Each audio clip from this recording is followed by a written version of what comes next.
впервые наш визит. Нас пригласил уважаемый ваш человек, и мы не жалеем, что мы приехали.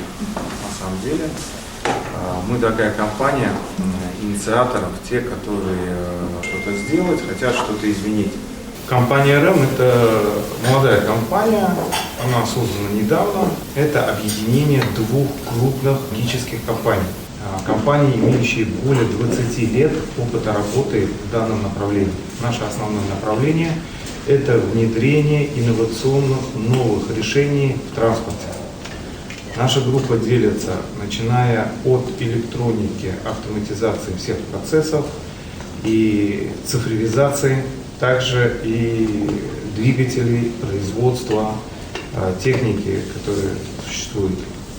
Объединение этих двух компаний дало очень большую синергию в том, что эта компания вышла на уровень самых крупных, можно сказать, технологических компаний Европы. Поэтому вид нашей деятельности, наша работа распространяется в 7 странах мира. Компания работает плюс-минус 2000 человек, если всех собрать, да. Есть очень много дочерних предприятий, есть очень много структур, но четко поставлены у всех направлений и задач. Наша основная задача, которую мы проводим в регионах, это комплексное решение транспортной системы. Это новые виды топлива. Второе – это умная инфраструктура. Третье – это инновационный умный транспорт. Для чего мы это делаем? Если исходить от начала, мы занимаемся в первую очередь экологическим транспортом. То есть наш бизнес, он связан с продуктами, которые приносят пользу людям, в первую очередь. Вот у нас было совещание, на совещании мы в правительстве, были все, многие министры, первый вице-премьер был ваш, мы тоже объяснили, что мы компания, которая делает качественные продукты. Ну, мы стараемся, ошибки, конечно, есть везде, но мы стараемся дать потребителям качественную услугу и качественные, значит, технологии, которые у нас есть. Все, что мы делаем, это используется людьми. Мы хотим, чтобы в каждом городе, а мы работаем очень во многих регионах в данный момент и запускаем новую систему подхода вообще к транспорту пассажирскому. Это не так, как раньше там компания-производители приходит, предлагают какой-то свой автобус или какую-то свою заправку или какую-то технологию, да, купите прямую. Мы говорим нет. Мы предлагаем комплексное решение для города, для населения, живущих здесь.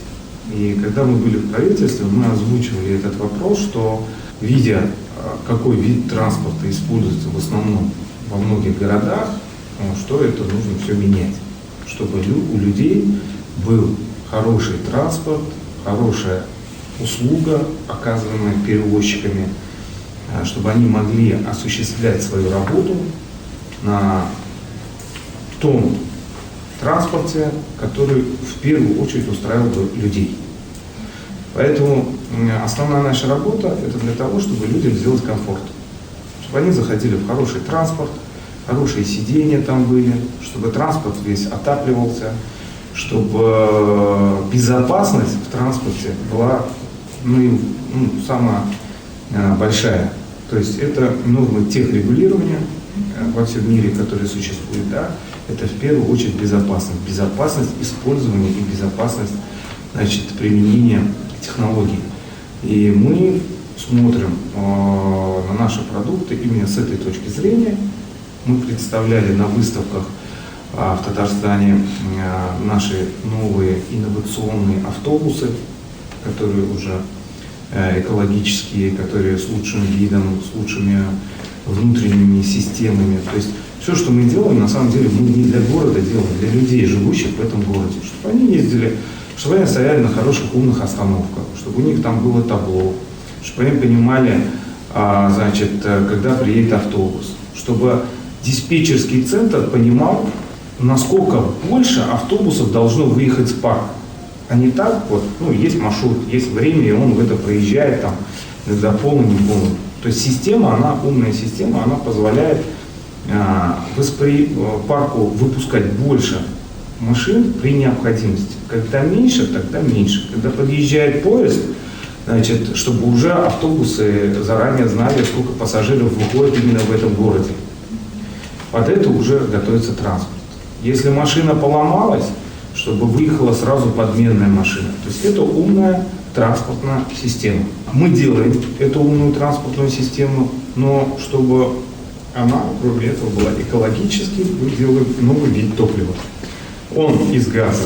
Это сжиженный газ, это СПГ. Мы предложили региону развитие СПГ. То есть ваш регион по добыче газа занимает очень большие, ну, как бы почти лидирующее место в России, поэтому здесь, как-никак, это именно тот регион, в первую очередь, в котором нужно развивать экологический транспорт. Нужно отходить из дизельных транспорта. В Европе до 2028 года принято решение, что любой пассажирский транспорт на дизельном топливе, на сжигаемом топливе, он уже не будет использоваться. Будут использоваться газовые автобусы, как и сейчас используются, будут использоваться электробусы. Вы знаете, в Москве очень сильно развивается эта тема. Мы также производим эти автобусы. И следующий этап – это уже водородный транспорт. Вот, владея мировыми трендами, у нас есть партнеры из Германии, которые на протяжении 20 лет занимаются разработками с 3 крупнейшими немецкими университетами, разработкой новых видов транспорта. И так как есть понимание у нас, куда идет тенденция в мире, мы со своей стороны предложили стране, предложили многим городам именно уже поменять систему транспортную в городе целиком, который проводится везде по аналогам там, Европы или других стран. Новые подходы к перевозчикам, да, то есть чтобы задания, технические задания или требования определенные от города были поставлены уже частному бизнесу, требования, которые идут во всем мире. Это современные требования. Вот это, конечно, очень большая работа. Да? Это инфраструктура, это технологии специальные, там, если это электричество, значит, это инфраструктура по электрической зарядке. Если это газовые, это значит заправочные станции новые, да, на системе СПГ. Если это сельхозтехника, да, значит, это перевод сельхозтехники. Сейчас мы во многих странах переводим сельхозтехнику на сжиженный газ. Это дает снижению стоимости затрат каждого фермера. То есть здесь как бы все от этого получают пользу. Во-первых, экология не жгется, это дизель непонятно. Значит, это удешевление стоимости, значит, удешевление в дальнейшем самого продукта. Например, фермер, выпускающий там, помидоры, огурцы, не имеет значения, у него есть затраты. В тех же затратах есть транспортные там, топлива, очень дорогой, который он использует. Если он от этого уйдет, его затраты снизятся, значит, и он может давать определенные скидки на рынках. Ну, если по-бытовому сказать. То есть это все такое взаимосвязь. И экология, конечно, это в первую очередь экология. Мы не делаем то, что принесет вред. Вот это наш такой некий девиз. Вот, поэтому мы стараемся делать все экологически, максимально лучше. Поэтому на выставках, мы во многих выставках участвуем. Мы заявили, сейчас сделали перевод первого в России трактора на СПГ для сельхозников. Да. Мы встречались с министром сельского хозяйства, рассказали о том, что какие тенденции мы по миру делаем в сельхозтехнике. Мы встретились с главой города, мы рассказали о том, что какие системы мы внедряем по пассажирскому транспорту, какие плюсы получают от этого люди, какой плюс получает от этого город. И мы объяснили, какие есть финансовые инструменты для привлечения, да, инвестиций. То есть город все равно тратит, там, люди тратят деньги на перевозку. Есть в России очень большие институты развития финансовые, которые готовы финансировать, заходить совместно инвесторами. Да, они говорят, у вас хорошие технологии.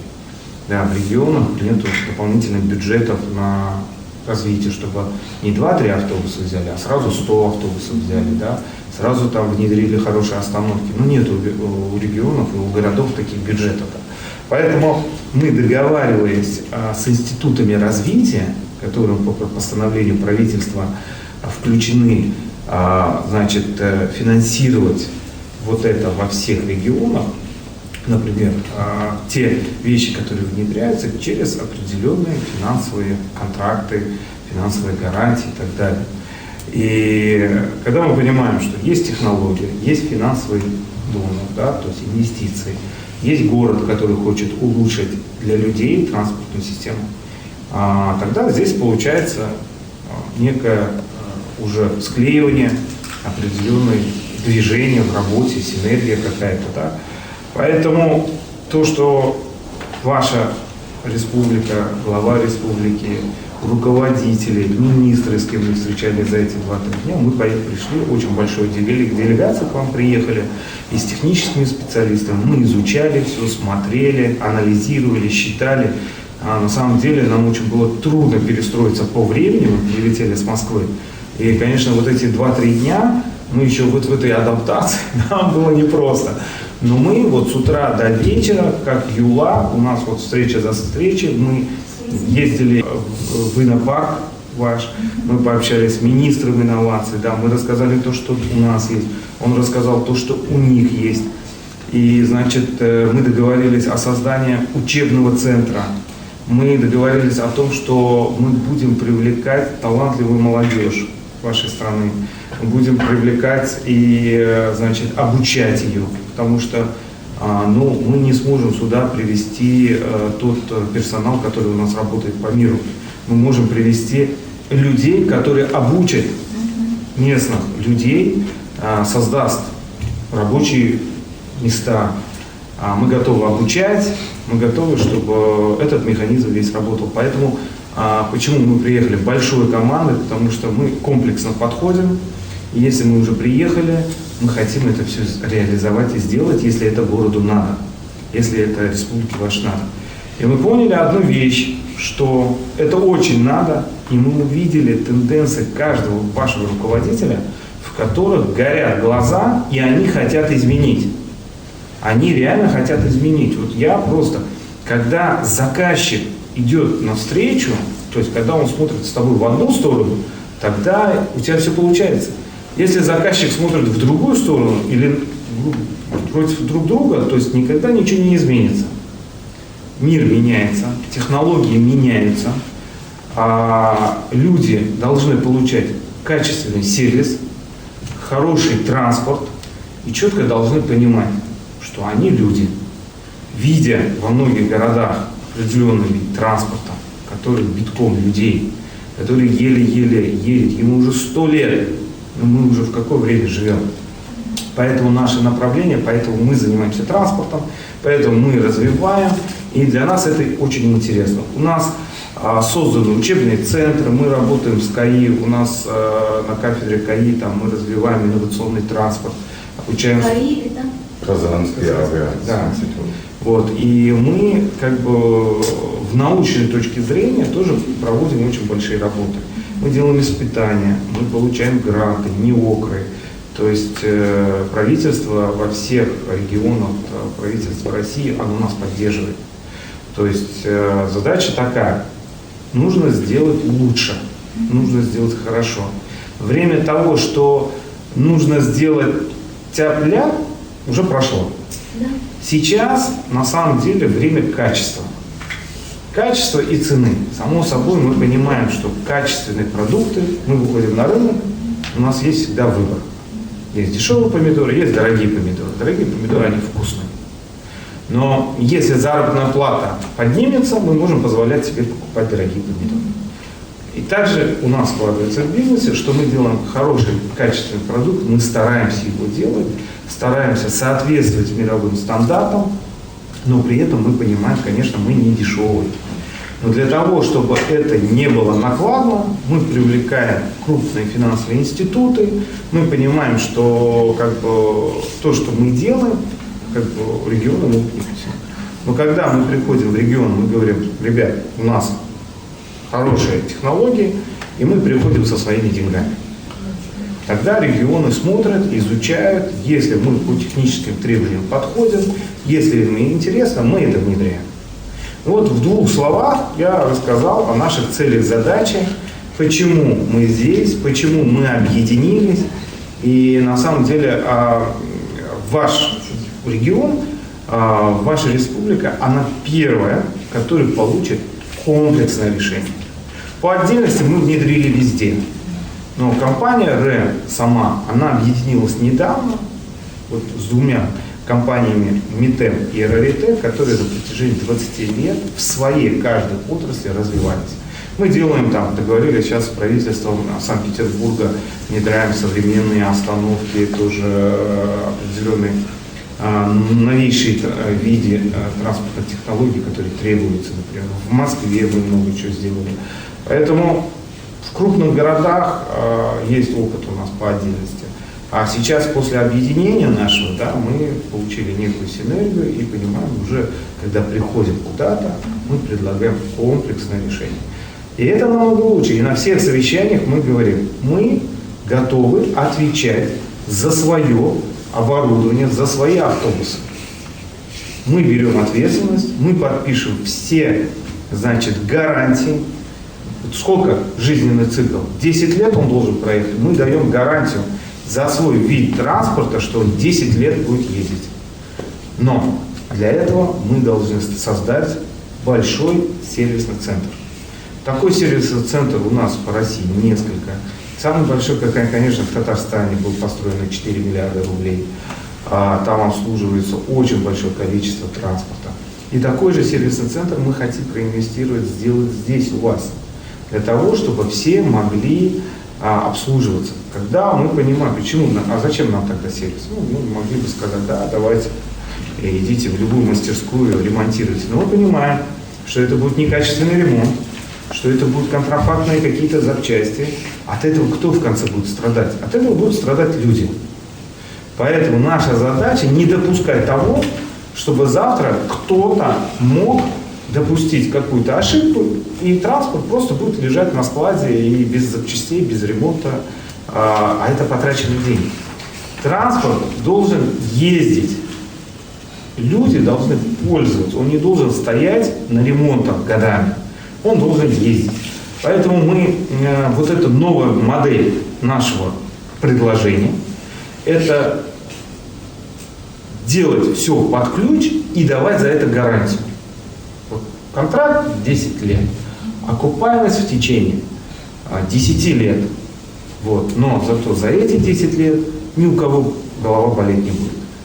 У региона голова болит, у бюджета голова не будет болеть.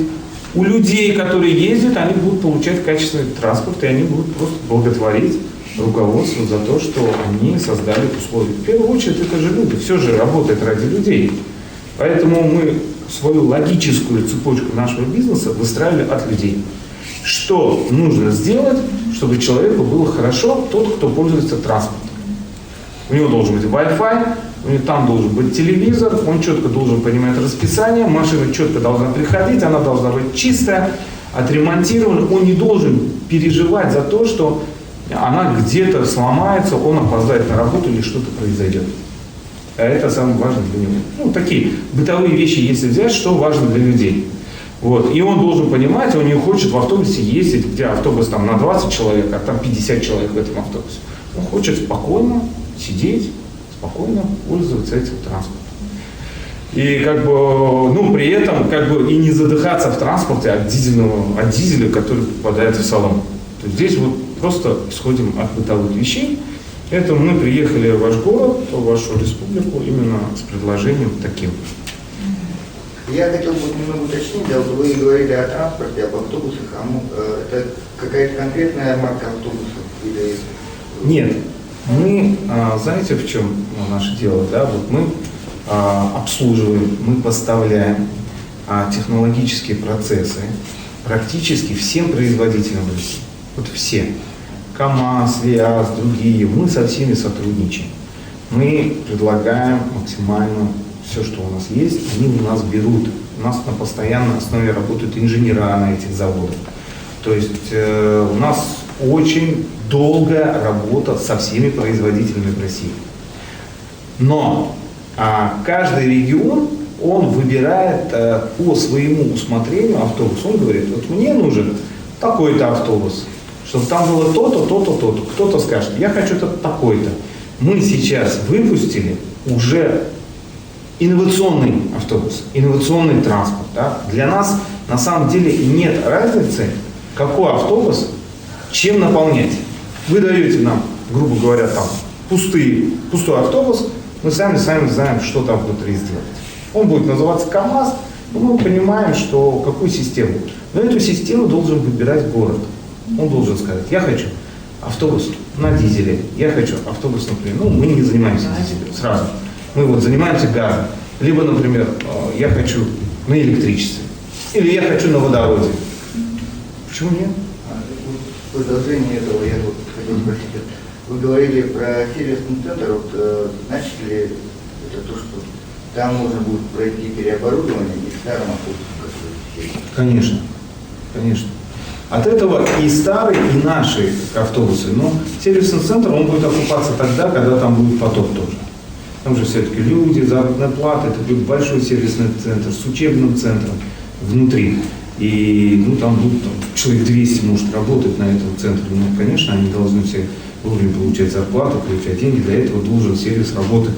И старую технику, городскую ЖКХ-шную технику, либо другие. Вот сегодня у нас было совещание с мэрией, да, и мы сказали, давайте все, что у вас есть. То есть весь транспорт. Мы посмотрим. Мы готовы за свой счет сделать аудиты. Мы посмотрим, где что нужно ремонтировать, где что нужно менять. Вот как-то так. Сам МТМ занимается именно разработкой, собственной разработкой и производством электронных систем для автомобилестроения. Вот. У нас инженерный центр в Москве, сейчас мы открылись в Иннополисе под Казань, там будем развивать. Мы сегодня, когда были на встрече с министром инноваций, обсуждали, что и мы рассматриваем такой же центр здесь, потому что чем славится Якутск сегодня, что вы здесь развиваете и продаете в мир хорошие IT-решения. Да? И, скажем так, основание нашего центрального цифрового управления, цифровизация, это, конечно, не только железо, там очень много нужны решения на уровне правильного софта. И таких людей есть и здесь, в регионе, поэтому мы идем навстречу республике, региону, что мы здесь и создаем добавленную стоимость. Да? Именно путем, что мы берем люди и разработаем здесь IT-решения, которые мы опять внедряем в свою электронику. Эту оболочку, которая называется транспорт, общественный транспорт в качестве услуги для людей в 21 веке, Мухаммад это говорил, экологический транспорт. Да. Вот, в Российской Федерации самый разумный подход в первое приближение – это уйти от дизеля, а использовать природный ресурс, природный газ, который есть. Поэтому мы и в время один из главных пунктов объединились с уважаемыми коллегами с Аритека, потому что они в Российской Федерации самые продвинутые, скажем так, компании в отрасли газомоторной техники. Да. Если смотреть в целом на общественный транспорт, это же не только решения, которые едут на колесах, это и железнодорожный транспорт. И здесь тоже у нас замечаются решения, технические решения, чтобы ставить железнодорожный транспорт на газомоторную технику, в будущем на водород. Да, вот. Общая цель, что мы, в принципе, с формулой нейтрально к выбросу углекислого газа производим технику, которая никак не вредит окружающей среде. Ну, вот это тренд 21 века, это правильно.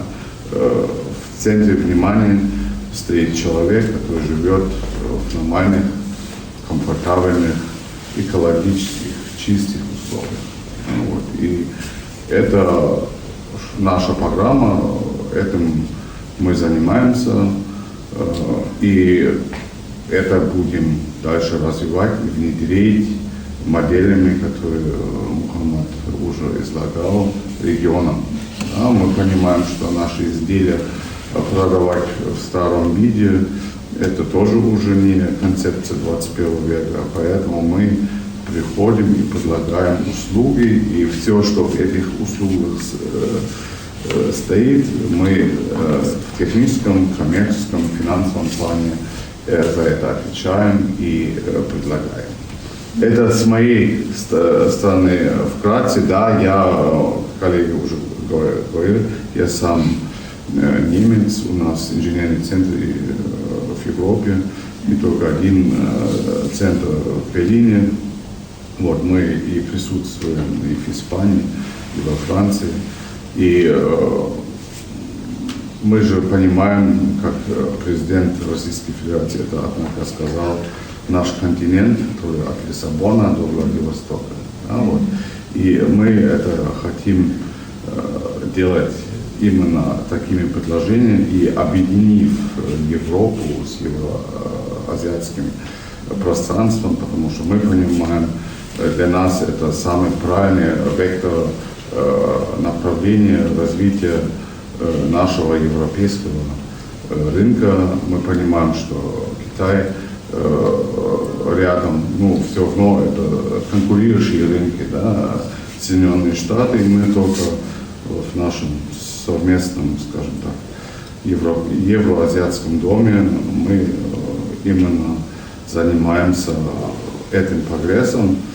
И поэтому я здесь сижу, потому что я прекрасно понимаю, что для нас в Европе именно Российская Федерация это не только рынок, это должен быть совместное развитие. Я еще хотел бы добавить то, что не было озвучено. Мы еще провели очень интересную встречу, это в Лорке. И да, значит, та тема, которую мы, одни из тоже из первых Республика Татарстан, был в 2020 году спущен первый пассажирский транспорт речной, да, работающий на природном газе, поэтому вот тоже будем обмениваться вот этими моментами, будем рассказывать. Они тоже приедут, значит, и на это судно посмотрим. Ну и выработаем такое, значит, рабочие моменты, потому что интерес на самом деле есть. Раз сегодня есть возможность, почему? Алена хорошая возможность на этой реке проявить все моменты.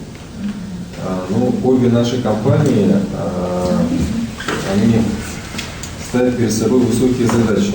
На самом деле, это внедрение новых технологий в транспорт, и причем в разные виды транспорта. Это и пассажирские перевозки, это и грузовые перевозки, ЖКХ, дорожно-строительная техника, сельское хозяйство. И на самом деле заниматься внедрением новых технологий очень тяжело и очень сложно.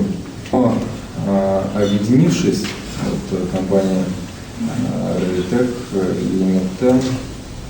Это нам позволяет все-таки в комплексе предложить республике новые инновационные технологии. И проведя встречи эти 2-3 дня последние, мы увидели в глазах руководителей такой же запал, тоже желание сделать комфортный транспорт для граждан города, повысить эффективность транспорта, снизить те же затраты на горюче-смазочный материал. Зачем завозить дизельное топливо в республику, когда так скажем, под ногами мы ходим по газу? А газ – это топливо будущее для России. Вот у нас с коллегами достигнута договоренность, что мы создаем совместную компанию, которая будет зарегистрирована в республике. Будет вот по этим направлениям будем работать. Ну, на самом деле не только транспорт, да, и мы Якутсэнерго встречались, да, тоже будем заниматься локальной энергетикой, вот, производством, само собой, переработкой газа, да, сервис создавать надо, заправки создавать надо, да, поэтому у нас вот так вот несколько направлений, да, несколько направлений.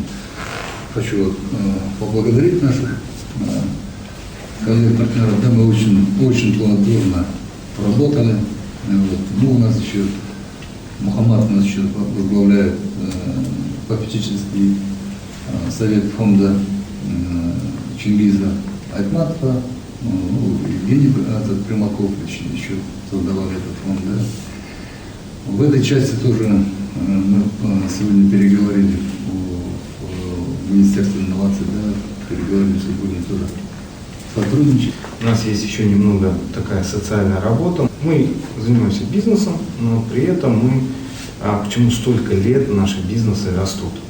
Да? Потому что мы не те, которые быстро хотят что-то, да, то есть мы, конечно, хотим там достичь очень много, но для нас важно это структурный подход ко всему. И мы понимаем, что кроме бизнеса и всего остального, мы должны заниматься дальше другими социальными вопросами, да. Почему мы создаем учебные центры, обучаем, там привлекаем молодежь, почему мы внедряем, то есть это инновации. Значит, мы находим хороших инноваторов, финансируем их, помогаем, делаем опыты. Роман не зря сказал, что это на самом деле очень сложно, потому что ты финансируешь пока в никуда. Вот финансирование транспорта, да, ты должен купить какой-то транспорт. Ты должен купить там какие-то новые двигатели, привезти какие-то запчасти, попробовать это. Ну, для того, чтобы автобус вообще произвести или запустить, там 3 года его сертификация, пока ты поймешь, какой автобус ты хочешь. Потом должен быть на полигоне, он должен проездить там год для того, чтобы обкатать, насколько он надежный. То есть пока ты все стандарты не сделаешь, это очень дорого. Вот. И поэтому, конечно, нам нужно для того, чтобы если мы хотим развивать наше направление, мы должны готовить кадры. А так как мы развиваем направление во многих городах, странах, поэтому мы готовим на месте кадры. Вот. Что касается нашей социальной работы, да, я параллельно являюсь председателем попечительского совета фонда Чингиза Айтматова «Диалог без границ», которому более 15 лет. С поддержкой Примакова был этот фонд создан в Москве. Раньше до этого были фонды Иссык-Кульские форумы, вот Иссык-Кульский фонд в Центральной Азии, в Ташкенте был. То есть там была история 3-4 фондов, которые превратились в конце в один фонд, в «Диалог без границ». Это решение межнациональных, межкультурных вопросов, это поддержка талантливой молодежи, да, это развитие русского языка, русский язык как язык диалекта, то есть, да, и это язык сплоченности, где-то понимания друг друга. По-любому наш фонд занимается этим. Мы тихо, потихонечку, мы поддерживаем поэтов, тех, которые были, мы устраиваем чтения разных писателей, поэтов, да. Ну, само собой, мы проводим там ежегодное чтение Айтматова в разных университетах там, и поддерживаем там, какие-то гранты студентов. Вот. Это чем занимается наш благотворительный фонд. Второе, мы создали, очень интересно, я являюсь еще президентом молодежного инновационного форума при поддержке ЮНЕСКО. Мы в прошлом году провели, после пандемии, до пандемии должны были провести первый наш форум. Он должен был быть офлайн, но из-за того, что была пандемия, мы его перевели в офлайн. И это даже было лучше. На пространстве интернета мы смогли объединить максимальное количество молодежи со всего мира. То есть молодежный инновационный форум – это некий акселератор, это новый наш проект, который это дитё, который вы развиваете. Сегодня мы с Министерством инноваций вашим разговариваем. И я вижу, что мы практически идем по одной тенденции. Взгляд вашего руководства, взгляд ваших руководителей, вот с кем я встречался, он очень трезвый, он понятливый, и я вижу, каждый из них, у них поставлены задачи все-таки решать, делать. И мне рассказали сегодня, сколько молодежи талантливых приняли решение, и они поддерживают, и они это, и не только внутри республики, да, но и за пределы, уже трансфер, продажи технологий, внедрение, придумали, пошли дальше, направляют на обучение, чтобы были обучены там 10 или 20 специалистов в Америке, которые сейчас развивают инновационную деятельность. Если страны, республики не будут стремиться внедрять современные технологии, жизнь не поменяется никогда. Жизнь меняется самих себя. То есть меняем себя, меняется жизнь. Не меняем себя, не меняется жизнь. Поэтому наш форум именно для молодежи от 18 до 35, значит, и задача этого форума от идеи до реализации.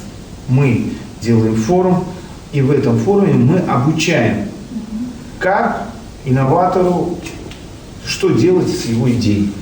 Как ее преподносить, как сделать бизнес-план, как сделать это. Потому что пока он дойдет до идеи, кто вложит в него деньги, значит, да, нужно пройти некие пути. Мы ему рассказываем, мы собираем международных консультантов, значит, благодаря поддержке ЮНЕСКО, мы собираем очень больших консультантов с крупных университетов, те, которые, и даже не только университеты, это с бизнеса. Те, которые рассказывают молодежи, как им упаковывать свой проект, как искать инвестора, как делать бизнес-планы, как производить. И вот этот путь именно мы помогаем. Поэтому мы создали такой акселератор, который будет неким, может быть, в России, он станет неким... Это, понимаете, форумов инновационных много, но тот, который будет развиваться за пределами, их мало. То есть они проводятся, форумы внутри России. А есть же международная молодежь. А почему бы, например, не привлекать талантливую молодежь, например, молодого человека с Индии сюда, который разрабатывает какие-то медицинские технологии, либо с Германии, почему? Почему нельзя ему создать условия, профинансировать его образование, дать ему поддержку его проекта? С Кореей, с Японией, а почему нет? Почему другие страны привлекают, делают трансфер молодежи и технологий? Почему в России этого нет? Да? Поэтому мы подумали, что нам очень интересно понимать, где какие технологии, где как поддержать. То есть это и благое дело, это и бизнес, мы понимаем, что происходит. Да? То есть, от этого получается все пользу. Поэтому мы создали такой новый проект, акселератор, который помогает и молодежи. То есть, если не мы эту технологию, ну, они, по крайней мере, научатся, как ее двигать, реализовывать. Вот, например, у вас есть Министерство инноваций, об этом же никто не знает. Ну, как бы знает, руководство, депутаты, министры знают, но молодежь об этом не знает. Куда идет молодежь? Он идет к родителю и говорит: пап, у меня такая идея. Он говорит: слушай, ну, у меня есть деньги, куда потратить, что ты меня мучаешь. А если он будет знать просто, что куда эту идею направить, он просто берет и пишет письмо. У меня есть вот такая идея, я хотел бы ее попробовать реализовать. Это могут быть кандидаты наук, это могут быть школьники и все остальные. Поэтому и называется «От идеи до реализации». Ну, поднял тему, рассказал. Мы говорим об экологии и безопасности, будущее за электромобилями. И ваши соотечественники, главный автопром Германии, Volkswagen, заявили, что к 2025 году они станут лидерами в сфере электромобилей. Вопрос такой, все-таки Volkswagen или Tesla? И второй вопрос, когда будет у нас внедрение электромобилей в России? Внедрение электромобилей в России уже идет. Да? Если вы обратите внимание, когда едете в следующий раз в столицу, в Москву, там уже есть эти прекрасные автобусы, на котором написано «это электробус». Да? Вот. Они здесь будут ходить? Сейчас приду к этому. Вот, в Москве, сейчас если мы возьмем Москву как самый крупный европейский город, и плотность этих автомобилей на первом месте. Ни в Париже, ни в Берлине, ни в Лондоне, ни в Мадриде, ни в Риме этого на сегодняшний день нет. Это номер раз. Да? Если мы смотрим на, скажем так, транспорт вообще, я покупаю себе машину. Tesla сегодня лидирует этот рынок, бесспорно. Сейчас порт Берлин, Tesla, компания Tesla строит свой европейский завод, самый крупный после Калифорнии. Вот это, скажем так, крупными шагами идет. Настолько это интересно для, скажем так, всех регионов, городов Российской Федерации. Другой вопрос, потому что надо развивать инфраструктуру. Если у меня есть эта машина Tesla, и у меня нету зарядки, ну тогда делать с этой машиной тоже нечего. Машина должна быть доступна с точки зрения тоже бюджета. Это третий пункт. Я предпочтение не имею там с точки зрения бренда. Да? Я понимаю, что Tesla, Элон Маск, он очень умный предприниматель, и для нас он дает ориентир, потому что на самом деле, если мы берем РЭН, да, вот это путь, скажем так, к Тесле Российской Федерации. Да? Вот такую цель мы себе ставим. И мы, конечно, тоже самые разработчики техники именно электротранспорта, особенно именно общественного транспорта, электробусы. Да, вот мы разработаем и поставляем системы электрической тяги. Да, если мы говорим о водороде, да, следующий шаг, да, когда водородный топливный элемент питает аккумулятор, а аккумулятор опять электродвигатель. Да. Сегодня, если взять тот уровень развития, мы понимаем, что мы не можем загрязнить целые страны, республики аккумуляторами. Так что сегодняшняя технология аккумуляторной батареи – это просто промежуточный этап. Да, о чем мы, Мухаммад, говорим, мы идем и в Евросоюзе, программа есть к 2030 году полностью общественный транспорт переходить на электрический транспорт. И очень большая доля в этом будет занимать водород. Спасибо. Как при низких температурах себя показывают электромобили? Не, ну они же проходят сертификацию, homologацию, любой вид транспорта. И ну, для российских условий, если мы смотрим на центральный федеральный округ, там это работает. Вот, мы понимаем, и сегодня мы это тоже обсуждали на встрече, что именно с Министерством инноваций, что любую технику, которую мы будем иметь здесь и тестировать, она будет работать по всему миру, потому что самые суровые климатические условия мы имеем здесь. Когда планируете вот протестировать? Не, ну, в ближайшее время, если мы сейчас дорожную карту, мы исходим с того, что уже с 2022 года новые автобусы на газомоторной технике будут покрасить в лучшую сторону вот этот город. Да, вот, значит, это надо делать сейчас, что ждать. Да? Люди-то сейчас живут и хотят, что к ним обратились с нужным вниманием. Владимир Николаевич, пожалуйста.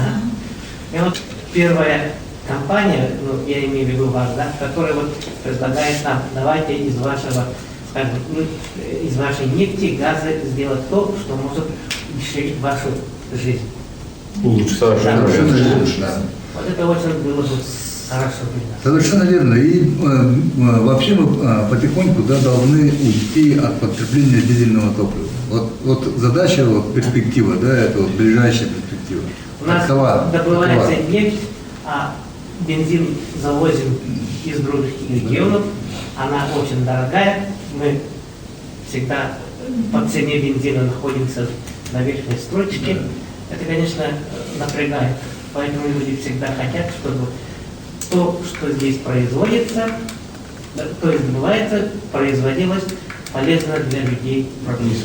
Совершенно верно. Вот ваше руководство очень правильно смотрит. Это же выбор стратегии. То есть есть, например, страны или государства или города, которые говорят, нет, я на бензине, я на дизтопливе. Потому что там у меня там нефтеперерабатывающий завод есть, у меня там то, заправки. Я не буду на газ переходить, да, тут пока его вообще экологический союз не зажмет, то слушай, так нельзя, как бы, да, все-таки это вредит людям. Он, конечно, до последнего. Это все-таки вектор вашего руководства, принятия стратегии правильно. И как бы поэтому мы здесь, поэтому нас пригласили приехать, да. Поэтому так удачно получилось, что вот на нас вышли, говорят, слушайте, вы такие там то-то, то-то, давайте у нас тоже. У нас есть газ, тоже мы можем этот. И как бы это же все добавлено стоимостью. То есть он добывает газ, там технологии, техника, ЖКХ, транспорт, пассажирские, сельхозники получают топливо дешевое, да, появляются дополнительные рабочие места.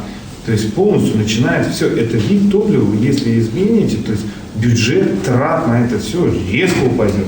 Да. У нас еще вот, очень больной вопрос сельского хозяйства, да? Производства молока. Вот была идея, ну, они начинали, почему-то это приостановили. Это как бы из города едет автомобиль, куда погружают вот эти емкости бензином небольшие, да? Он приезжает, разгружается и обратно, примерно в таких же емкостях забирает молоко и увозит. Ну, это тоже в сторону уменьшения себестоимости.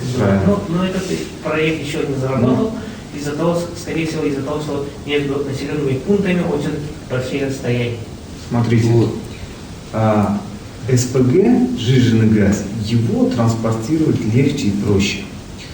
Где он может использоваться? Не только в транспорте, транспортных технологиях, да, там трактора, мусороуборочные, автобусы и все остальное, но и в обеспечении малой генерации по выработке горячей воды и электроэнергии.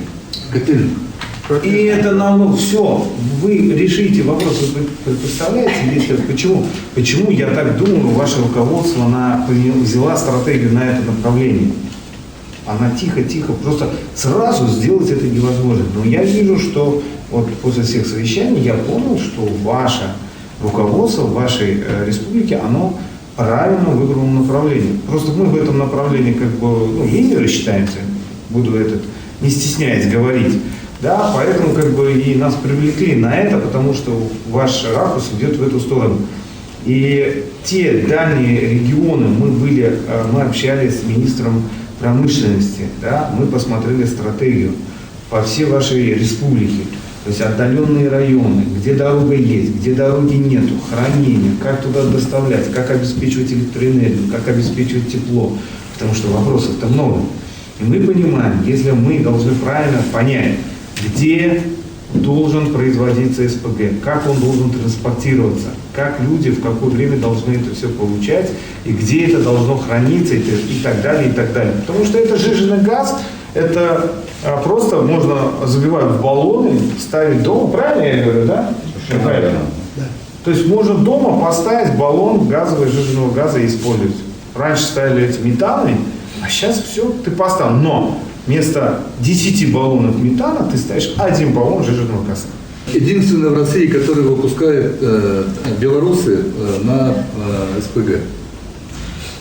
Ну, технику, белорусскую технику мы просто перевели на СПГ. Ну, и то, что вы говорите, да, вот сегодня вот этот нерешаемый вопрос, мы предлагаем комплексно решать. Ну, понимаете, да, и сервис, заправки, там, и так далее. Я вам скажу, что когда будет СПГ, когда будет инфраструктура, а какой вид транспорта уже? И поставщики, да, они уже будут смотреть, есть, давайте мы вам это. Ну, потому что никто не будет брать. Вот заработает одна система, и уже никто, потому что это экономно, ну, там, тракторист, да, он в жизни не будет ничего больше заправлять, кроме сжиженного газа, потому что это выгодно, это для него лучше. А кто поставщик? Пускай они конкурируют, пускай поставляют. Китайцы, они очень быстро на это переориентируются, я думаю. Это уже как бы рынок, поэтому это конкуренция, это все лучшие производители. Уже, да, они уже будут приходить. Если у китайцев сделают сервис, значит, ну, если они будут давать, ну, значит, окей. То есть здесь уже все производители, российские, белорусские, китайские, европейские, они уже будут дать. Самое главное, есть инфраструктура, все, и они будут давать предложения. Он только будет выбирать, что лучше. Вот и все. Беларусь еще, почему я хочу сказать, потому что он вообще этот трактор собирается в Татарстане и Беларуси. Такая кооперация. И если взять рынок вообще весь российский, то очень много. И у вас здесь Якутия находится, потому что мы когда встречались с дорожниками, они говорят, у нас МТЗ трактор. Сельское хозяйство только МТЗ. Знаете, вот, и поэтому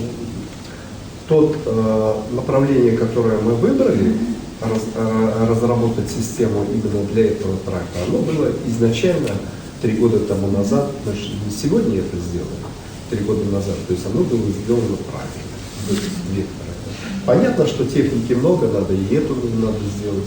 Если потребитель всегда прав, если он выбрал эту технику, и если получится ее переоборудовать, допустим, на жиженный газ, почему нет? Почему нет? Поэтому. Ну вот я как городской депутат хотелось бы вернуться к автобусам нашим городским, да? И сегодня встречались с нашим мэром Евгением Николаевичем, вообще как он смотрит. Дело в том, что у нас в городе Якутске пассажирскими перевозками занимаются предприниматели. И, конечно, у горожан очень много претензий к вообще комфортной среде в этой отрасли. Начиная от остановок, кончая тем, в каких условиях им приходится передвигаться. Сами эти автобусы. Ну, вы представляете, да, значит, маршруты поделены между предпринимателями. Это может быть частник, который владеет автобусом, это может быть компания, у которой 5-6 автобусов. Вот вы правильно говорите, что о 100 автобусах мы даже пока еще не мечтаем. Кроме этого, у нас есть городское транспортное предприятие, которое осуществляет перевозки с пригородами. Это у нас Марха, Хатас, вот эти поселки, которые чуть-чуть в отдалении находятся. Частникам им туда ездить невыгодно, а людей возить надо. И поэтому город содержит вот такое транспортное предприятие. Но что их объединяет? Это их объединяет, во-первых, изношенный очень сильно комплекс этот транспортный. Все эти автобусы, скажем так, старейшие, нереальные. Во-вторых, пандемия показала, что ни о какой гигиене, никакой комфортной среде, экологичности внутри этих автобусов мы даже уже не мечтаем. Спасибо, если минус 50 он вовремя подъедет и перевезет человека с пункта А в пункт Б. Но хотим мы или того и не хотим, для того, чтобы улучшить качество жизни наших горожан, соответственно, пассажиров, Нам сейчас нужно думать, действительно, вы говорите, в часы пик, почему должен подъехать один автобус, который набьется 40 человек, да, либо подъедут два автобуса, которые нормально, комфортно расположатся люди с учетом, я вот как вас сегодня рассадила, с каких-то вот таких требований, скажем, да, ну, сколько это протянется, мы ведь тоже не знаем. Поэтому первое, что приходит в голову, допустим, я бы в этом свете готова поддержать и перед мэрией города, прежде всего заняться детскими автобусами. У нас есть такие так называемые детские автобусы, которые перевозят детей на мероприятия, на школы, на тренировки и так далее и тому прочее. Вот было бы хорошо, конечно, если бы наши городские власти начали сотрудничество с вами, именно чтобы были такие комфортные автобусы, такие средства нашли для именно детских автобусов. Вот о чем вы сегодня говорили в мэрии, из чего они готовы начать сотрудничать, если я вообще готова? Я вот вам скажу честно одну вещь. Значит, если человек, руководитель не соответствует, да, я промолчу. Когда ты не хочешь, например, ну, грубо говоря, сказать, если ты хочешь там что-то плохое сказать, да, или он не соответствует, или это как бы какая-то непонятная бюрократия или еще что-то, да, я просто промолчу и как бы не буду дальше говорить. Но я вам скажу по поводу руководителя города. Грамотный, четкий, понятливый человек, четко понимает, с чего начать, что надо сделать и что, как он хочет изменить. Вот это нам понравилось. Почему? Потому что мы же бизнесмены. У нас есть где работать. Мы отсюда там летим потом в Москву, на следующий день в другой регион, потом в другой регион. То есть мы постоянно как бы движение у нас есть, где там, в каких странах, что делать. Да. Поэтому мы время терять не будем. Если мы увидим, что заказчик не готов принимать то, что мы предлагаем, мы просто улетаем к другому заказчику. Все. И сегодня было совещание, я четко понял, что, во-первых, команда готова, руководитель четко понимает, что он хочет, как он хочет, привлечение инвестиций, он разбирается в цифрах, он конкретный, то есть он берет за конкретику, он говорит, а сколько я сэкономлю, а как хорошо будет, насколько гарантия автобуса. А что там есть? Там есть это, там есть то. То есть он, вот все вопросы, как мы говорим, слушай, хорошо, давайте то. Я у вас и секретарь, я у вас и ответственный человек, я и ваш руководитель. Я сам от начала до конца хочу изменить всю систему, сделать так, как происходит. Вот это его четкие слова. Он говорит, я хочу это изменить. И он говорит, это нужно было делать вчера, поэтому времени у меня нету, я от вас оперативно жду. Какая нужна информация, мы вам все предоставим, какая у нас техника, в каком состоянии, кто нам рассказал, про частных переводчиков, про всех. Вот. А как? На примере мы ему сказали, это нормально, что есть частные переводчики.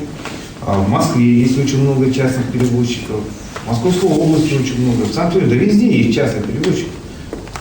Надо сделать систему, надо поставить требования. Нужно сделать это. То есть мы со своей стороны дали очень большие консультации, но я так понимаю, что человек сам уже все знает. То есть он понимает, что он хочет, а это самое главное. Когда руководитель понимает, что он хочет, и у нас мысли просто совпадают, да, тогда нам легче, нам не нужно ему объяснять, что это такое.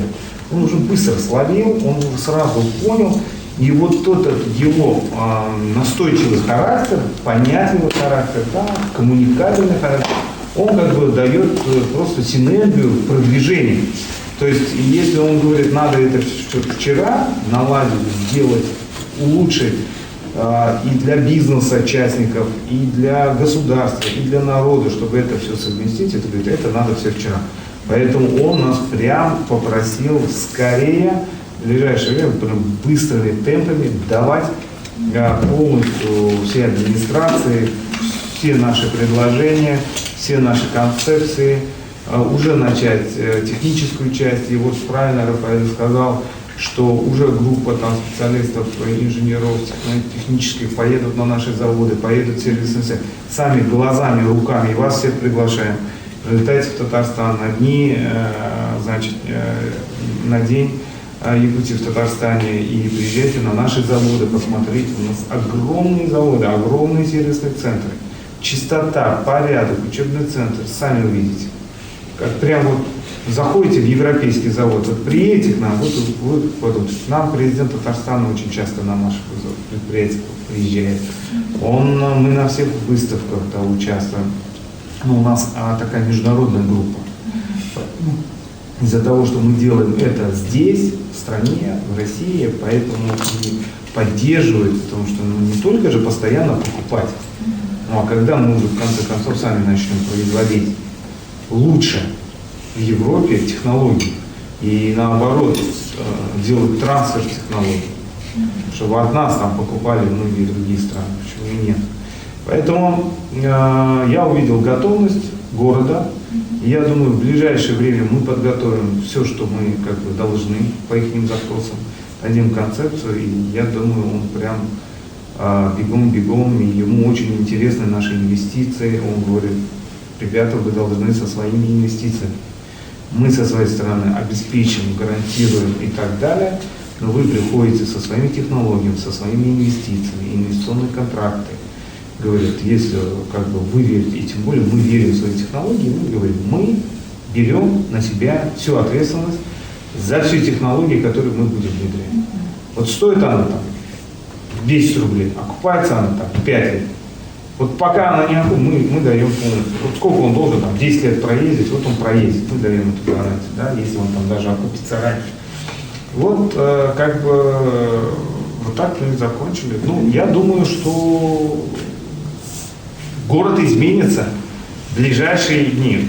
Послушал министра инноваций, послушал министра промышленности, поговорили, послушал главу города. И я в целом заметил, что по стране везде идет такая, не только в этом городе. То есть стратегия стоит изменения определенных вещей. Глобально. Это топливная политика. Третье. Второе это транспортная инфраструктура.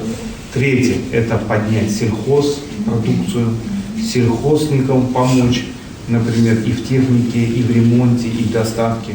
Это решение вопросов безопасности дорог, это решение вопросов интернета, то есть где в некоторых участках вообще связи нету, а там могут какие-то происшествия происходить, аварии или еще что-то. Да. Это вопросы освещения всего региона, городов и все. То есть я понимаю, что курс такой поставлен правильно, и сроки сжаты, и прям давай. Ну все, спасибо. Спасибо. Как могли, так и объяснили. Спасибо.